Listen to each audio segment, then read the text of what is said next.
December 6, 1917, dawned like any other chilly winter morning in Halifax, Nova Scotia.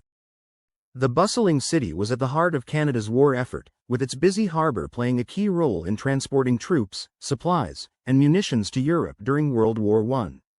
But as the day progressed, Halifax would become the site of one of the largest man-made explosions in history, an event so catastrophic that it would be felt across a continent.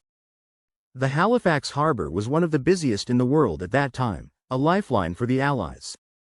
Ships from across the globe passed through its narrow waters, many loaded with supplies and weapons bound for the warfront.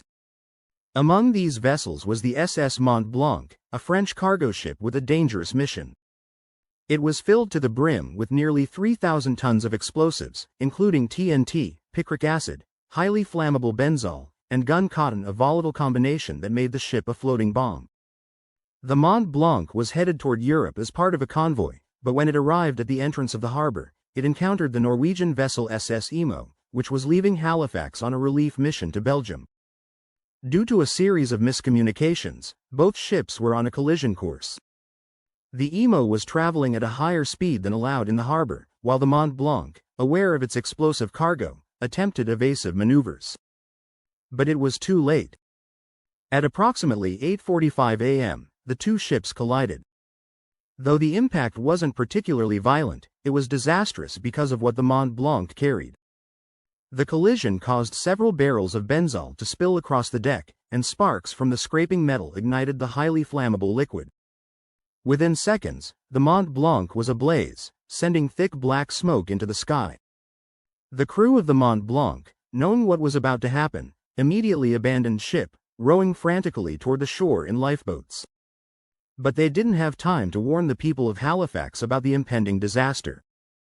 As the ship drifted toward the waterfront, the fire continued to intensify. Halifax residents, unaware of the ship's deadly cargo, were drawn to the spectacle. Crowds gathered along the waterfront to watch the fire, while local firefighters rushed to the scene. Windows in homes and businesses were filled with curious onlookers, all unaware that they were seconds away from a catastrophe. At exactly 9:04 a.m., the Mont Blanc exploded. The force of the blast was unimaginable. The explosion, equivalent to about 2.9 kilotons of TNT, sent a massive shockwave through the city.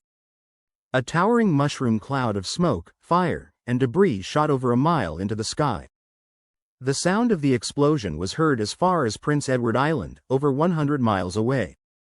The blast wave leveled buildings within a 1.2-mile radius, and anyone within the immediate vicinity was either killed instantly or gravely injured. A tsunami, caused by the force of the explosion, swept through the harbor, destroying docks and sweeping ships onto shore. The devastation in Halifax was beyond belief. Entire neighborhoods were obliterated. The once thriving Richmond district, located closest to the explosion, was reduced to rubble. Windows were shattered as far as 50 miles away, and debris rained down over a vast area. Fires broke out across the city as wooden buildings were set ablaze by the heat of the explosion. But perhaps the most heartbreaking part of the disaster was the human toll. Nearly 2,000 people were killed in an instant, and another 9,000 were injured, many of them severely. People were buried under collapsed buildings, and shattered glass from blown-out windows caused devastating injuries, including blindness. A school located near the harbor was destroyed, killing dozens of children. Hospitals were overwhelmed with the sheer number of injured people flooding in, many with life-threatening burns, broken bones, and shrapnel wounds. In the hours that followed, Halifax descended into chaos. The explosion had knocked out telephone and telegraph lines, making it impossible for authorities to coordinate rescue efforts. Many of the city's firefighters had been killed in the blast, leaving the remaining crews stretched to their limits. The city, blanketed in snow after a blizzard hit the following day, struggled to care for the injured and displaced. The people of Halifax, however, showed remarkable resilience in the face of tragedy.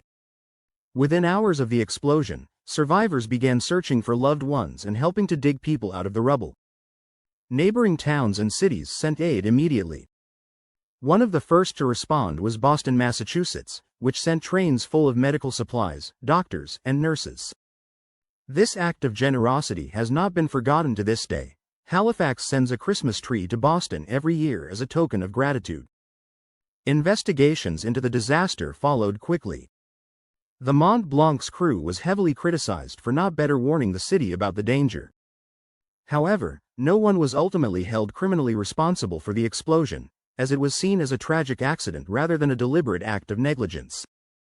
The Halifax explosion had long-lasting effects on the city and its people. Reconstruction efforts took years, and for many, the scars of that day never fully healed. But from the ashes of the disaster came change. The tragedy prompted reforms in how hazardous materials were handled in ports, and it also led to innovations in emergency response and disaster relief. Thank you for watching. The story of the Halifax explosion is a powerful reminder of how a single moment in history can change the lives of so many.